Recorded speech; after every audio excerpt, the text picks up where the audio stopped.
Venerable Luang Por Sir, as a mother, I have taken great care in teaching my children about virtues, but children these days need to have good reasons as to why, so they would often ask me a question in return concerning the standard one should use to measure good and bad.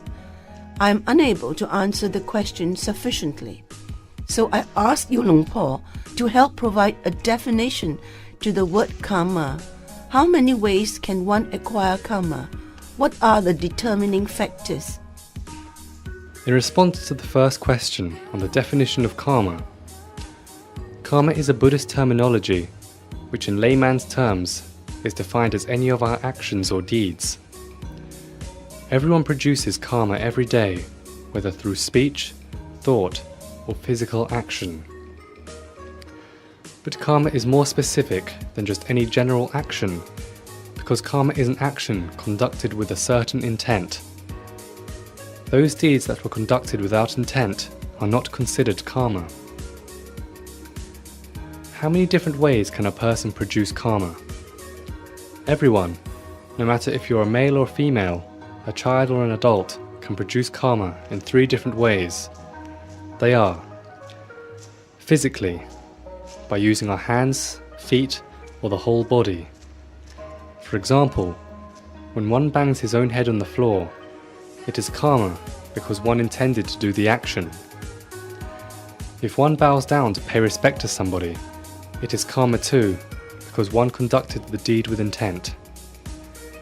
If one folds one hand in the lotus position to pay respect to a virtuous person, it is also karma, a wholesome karma.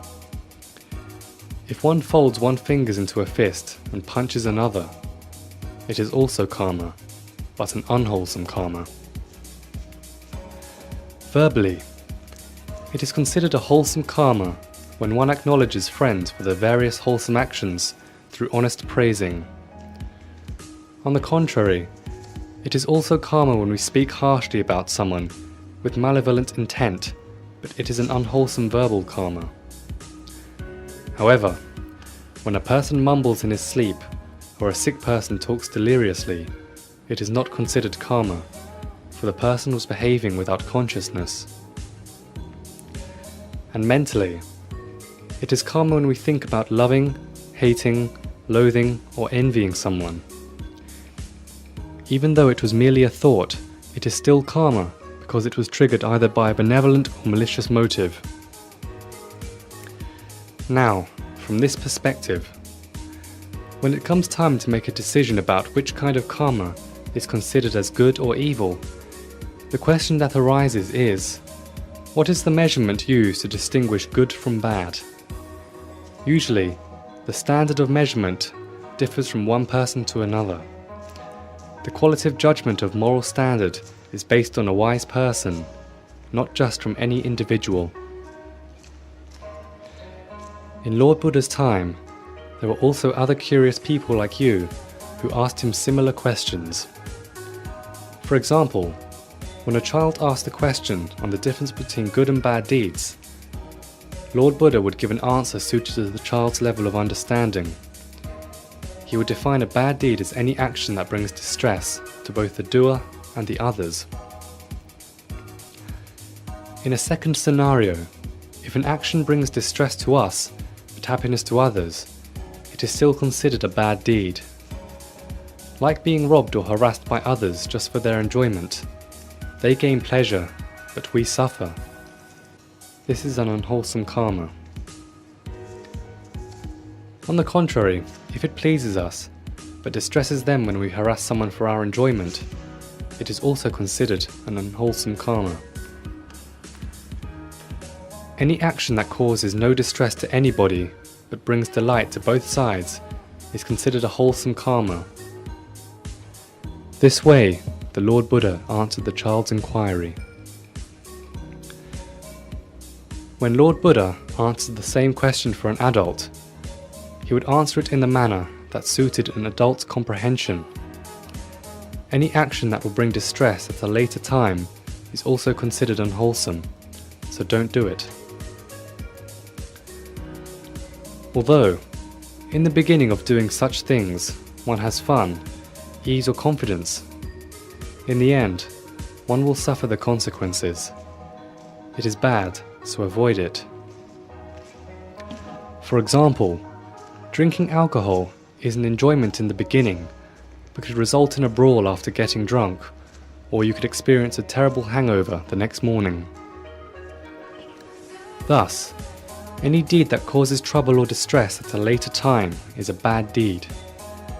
Good deeds bring no regret or distress at a later time. For instance, students who have studied their subject materials diligently from the beginning of the semester, along with doing their assigned reading and homework, will scarcely have the time to seek out pleasure. Are they exhausted? Yes, they are exhausted, but they will be rewarded with good grades on their exams at the end of the year. It is a good deed. These are the thoughts that Lord Buddha gave on the measure of a good or a bad deed. For the adult who is less educated, the Lord Buddha gave a simpler answer, which required little deep contemplation. He said, "The unwholesome karma created through actions are comprised of killing living beings, stealing, committing adultery.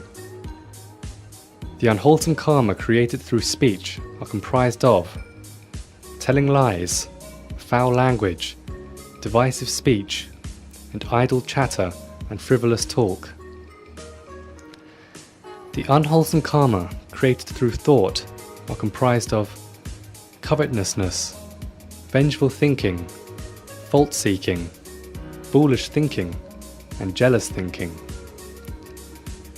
For the people who are well educated or had trained themselves in meditation, Lord Buddha said that any action that clouds the mind is a bad deed. But if it brightens or purifies the mind, it is a good deed.